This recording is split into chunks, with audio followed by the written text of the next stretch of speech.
Good morning guys. Welcome to 5th generation Hobby Shop. Welcome to another quick review.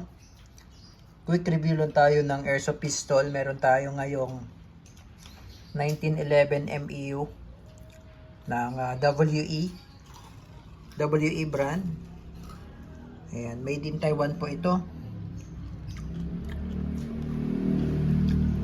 Ayan, full metal. Silver color.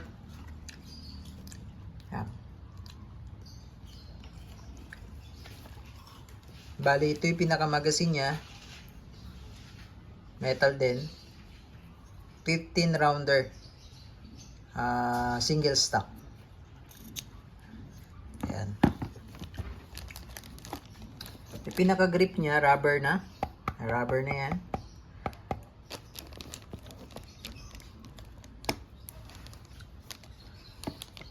Tapos, meron siyang manual safety. Hindi pa nga lang siya naka-ambidextrous.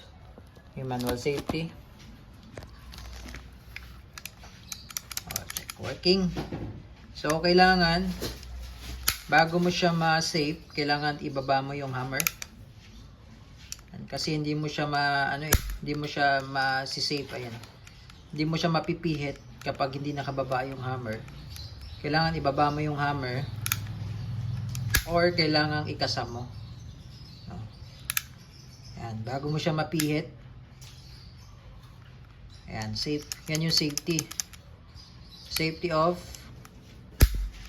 Ayan, so gumagana po yan. Ayan, ulitin natin.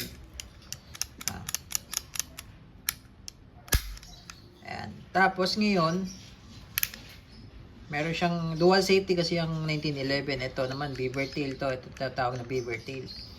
So, pag hindi mo rin nadidiinan yan, kahit naka-off yung safety, yan, nakababa yung safety, di ba?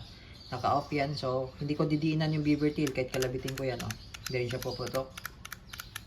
Dahil dito sa beaver tail, kailangan kasi diinan to. So, automatic pag hinawakan mo yung grip, automatic yan. Automatic lulubog yan, beaver tail na yan.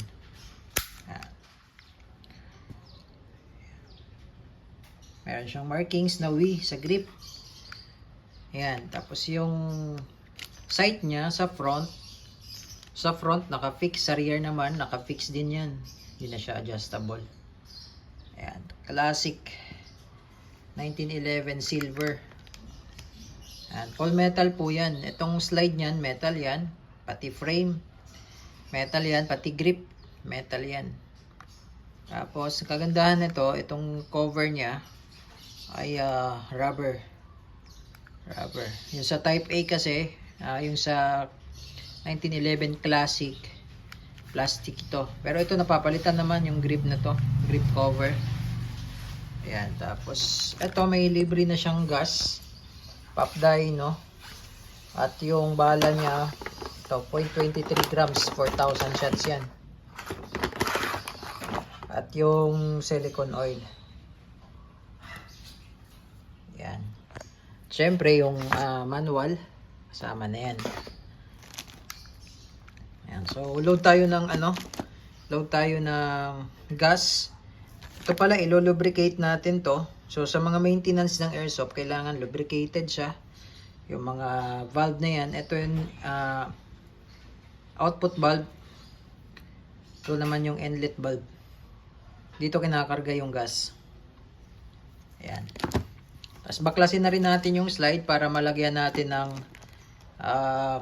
lubricant. So nga pala, shoutout po natin si Sir Jason Suarez Reblando.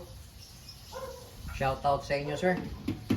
So, ngayon, luluwagan ko muna yung valve, no? Yung outlet valve. So, ito ang ginagamit ko, valve tool. Bali ito, bukod po siyang nabibili. Itong valve tool na to. Ngayon, luluwagan ko. Kasi lalagyan ko siya ng oil.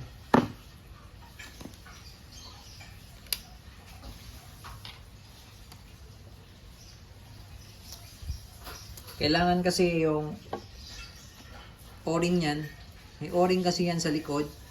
Alam ko, 3 o-ring yan eh. So, kailangan lubricated yan. Kailangan laging basa. Hindi pwedeng matuyo yung o-ring kasi lulutong yun.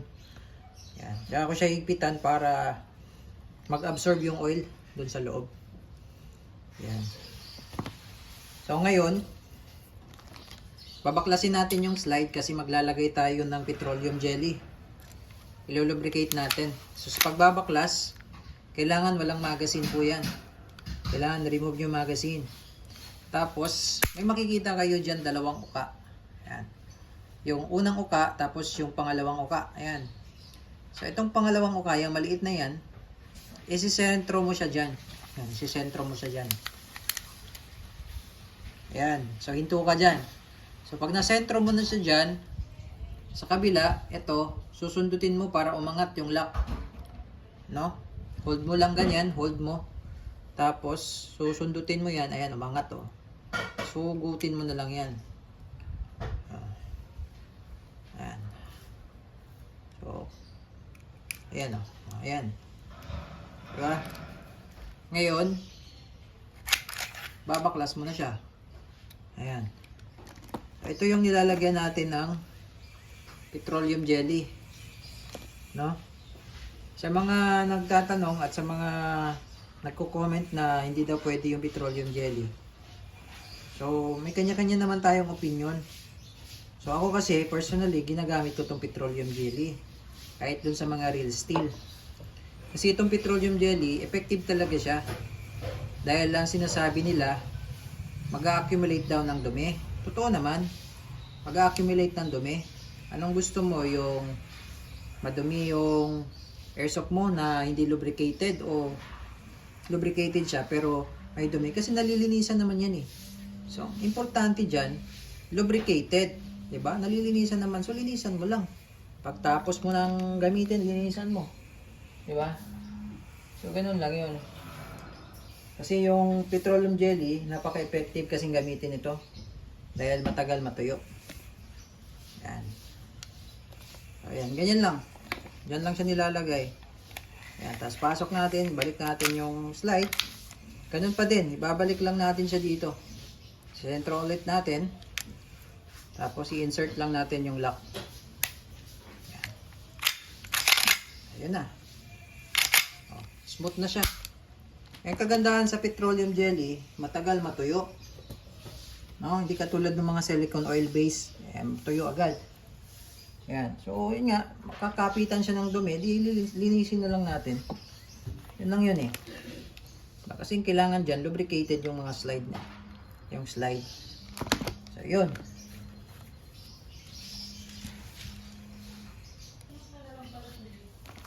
So, ayan, napaka-smooth na siya ngayon. No, sa mga nagsasabi na hindi daw maganda yung petroleum jelly. So, may mga kanya-kanya tayong perspective, no? Sa akin kasi, based on my experience, ang petroleum jelly matagal matuyo. Tsaka, mabilis siyang hanapin, accessible, no? Kahit sa Mercury Drug, makakabili ng petroleum jelly. Dahil daw, mabilis daw magkaroon ng dumi, mag-accumulate ng dumi. Totoo naman. Siyempre, ang airsoft naman natin, nililinisan natin yan eh. Importante naman dyan, lubricated. Ayan, lubricated. Kasi pag yung airsoft natin, walang lubricant or hindi siya lubricated. Ito kasi, hindi naman to real steel na matitigas na bakal eh. Sa katagalan, mapupudpud yan. Ayan. Importansya ng lubrication. Kailangan, andyan siya. Ayan. Okay? So, ngayon maglalagay tayo ng gas. So, sa gas naman po, inverted position, upside down, 3 to 5 seconds.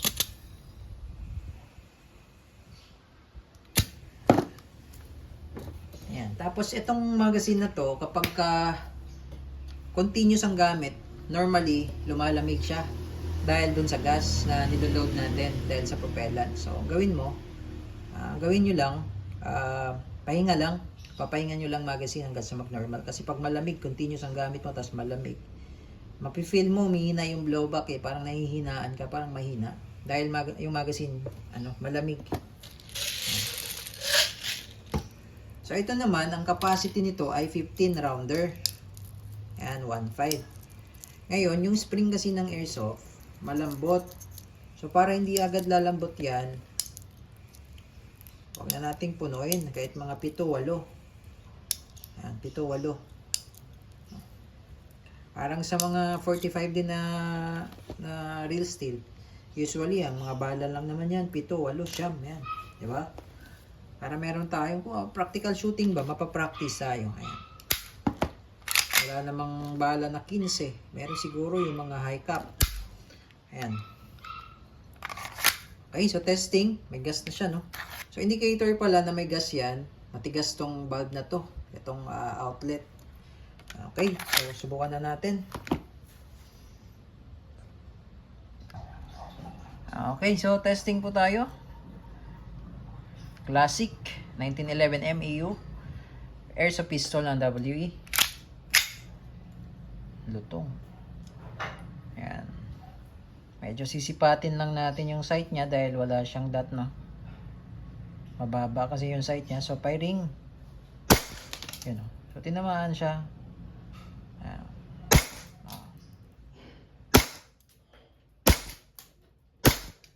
Ayan. Semi-automatic siya, no?